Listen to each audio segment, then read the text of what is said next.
National Weather Service in Chicago has issued a severe thunderstorm warning for eastern Boone County and north central Illinois, McHenry County and northeast Illinois until 6:15 p.m. At 5:25 p.m., National Weather Service Doppler radar indicated a severe thunderstorm capable of producing damaging winds in excess of 60 miles per hour. This storm was located near Capron, 8 miles southwest of Hubbard, and moving east at 20 miles per hour. The severe thunderstorm will be near Hubbard around 5:50 p.m. Wonder Lake, Hebron, and Woodstock around 6:15 p.m.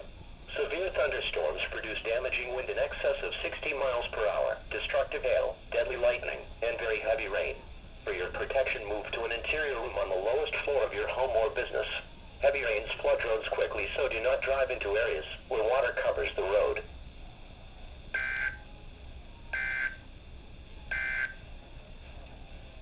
This is NOAA's Weather Radio, KXI-41 Crystal Lake.